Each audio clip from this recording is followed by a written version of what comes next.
നമസ്കാരം, V vlog തൃശ്ശൂരിലേക്ക് സ്വാഗതം.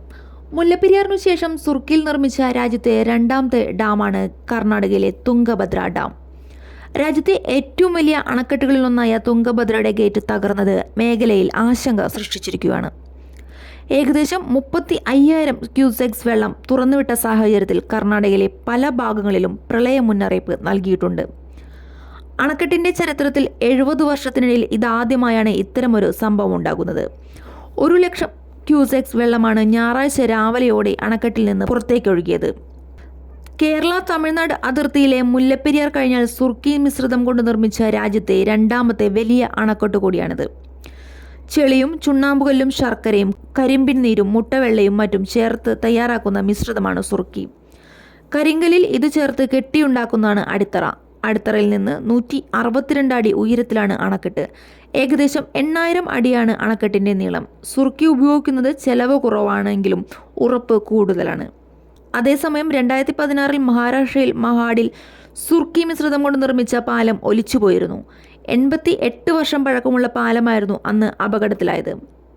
ശനിയാഴ്ച രാത്രിയിലാണ് ഡാമിൻ്റെ 19ാം ഗേറ്റിൽ തകരാറുണ്ടായത്.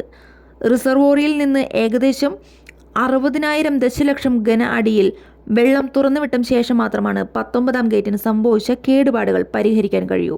ഇതനുസരിച്ച് ഡാമിൻ്റെ 33 ഗേറ്റിലൂടെയും വെള്ളം തുറന്നുവിടുകയായിരുന്നു. ഇതനുസരിച്ച് വൻതോതിൽ വെള്ളം പുറത്തേക്ക് വരുന്നതിനാൽ കൊപ്പൽ, വിജയനഗര, ബെല്ലാരി, റായ്പൂർ ജില്ലകളിൽ വെള്ളപ്പൊക്കമുണ്ടാകുമെന്ന് സൂചന.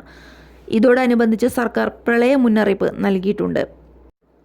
പമ്പ സാഗർ എന്നറിയപ്പെടുന്ന അണക്കെട്ടാണ് തുംഗഭദ്ര.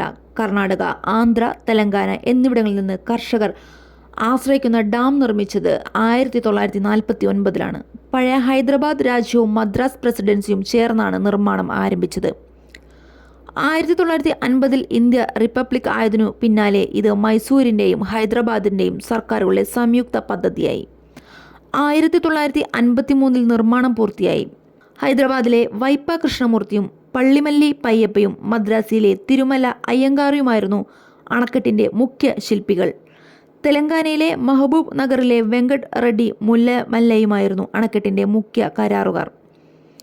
3.73 ക്യൂബ് കിലോമീറ്ററിലാണ് അണക്കെട്ടിൻ്റെ മൊത്തം സംഭരണശേഷി. അണക്കെട്ടിൻ്റെ വൃഷ്ടി പ്രദേശം 28,180 ചതുരശ്ര കിലോമീറ്ററാണ്. അണക്കെട്ടിൻ്റെ സിബിൽ വേ കപ്പാസിറ്റി 6,50,000 ക്യൂസെക്സ് ആണ്. കർണാടക, ആന്ധ്രാപ്രദേശ് സംസ്ഥാനങ്ങളിലെ 6 വരൾച്ച ബാധിത ജില്ലകൾക്ക് തുംഗഭദ്ര അണക്കെട്ട് ഒരു സുപ്രധാന ജീവനാഡിയാണ്. വിസ്തൃതമായ കാർഷിക മേഖലകളിൽ ജലസേചനം നടത്തുന്നതിന് പുറമെ വൈദ്യുതി ഉൽപ്പാദിപ്പിക്കുന്നതിലും കൃഷ്ണ നദീതടത്തിലെ വെള്ളപ്പൊക്കം നിയന്ത്രിക്കുന്നതിലും ഈ അണക്കെട്ട് ഏറെ സഹായിക്കുന്നു. കർണാടകയിലെ പ്രധാന നെല്ലുൽപാദക ജില്ലകളായ ബെല്ലാരി, കൊപ്പൽ, റായ്ചൂർ എന്നിവിടങ്ങളിലെ ജലസേചന മാർഗങ്ങളും ഈ അണക്കെട്ടുമായി ബന്ധപ്പെട്ടിരിക്കുന്നു. നന്ദി, നമസ്കാരം.